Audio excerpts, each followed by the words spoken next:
ତାଙ୍କର ଡାଇରେକ୍ଟ ନାତି ଅଣନାତି ହଉଛନ୍ତି କୁନ୍ତିଙ୍କର। ତ ଦ୍ରୌପଦୀଙ୍କ କଥା କହିଲେ ନ ସରେ, ସମସ୍ତଙ୍କୁ ହରି କେବଳ ତାରି ମୁହଁ ଚାହୁଁଛନ୍ତି। ଉତ୍ତରା ଚୁପ୍ ହେଇ ବସିଛନ୍ତି, ସ୍ୱାମୀର କଥା ମନେ ପଡୁଛି। କୃଷ୍ଣ ଆସିଲେ ଇନାଗୁରେଟ ହବ, ପିଲାର ନାଁ ଦିଆହବ। ଆଜି ରହିଲା କୃଷ୍ଣ କେମିତି ଆସିବେ, ଆସିଲା ପରେ କଣ ଦିଆଯିବ, ନା କଣ ହବା ଦରକାର, କେମିତି ଦିଆଯିବ ପରେ ଆଲୋଚନା କରିବା। ବିଦାୟ ଦିଅନ୍ତୁ। ବୋଲାନନ୍ଦ କନ୍ଦ ଭଗବାନ କି। ଜାନୁଆରୀ ମାସ 31 ତାରିଖ, ବାର ହଉଛି ବୁଧବାର, କର୍କଟ ରାଶିର ଘାତ ବାର। ଆଜି ତୈଳ ବର୍ଜନ କରିବେ, ମାଛ ମାଂସ ଖାଇବେ ନାହିଁ। ଯେହେତୁ ପୂର୍ଣ୍ଣମୀ, ମାଛ ମାଂସ ଖାଇବେ ନାହିଁ।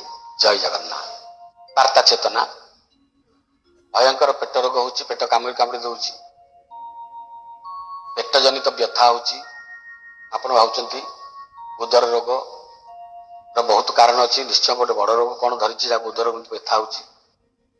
ଆପଣ ସବୁଦିନ ଅଗ୍ନିକୁ ପୂଜା କରିବେ।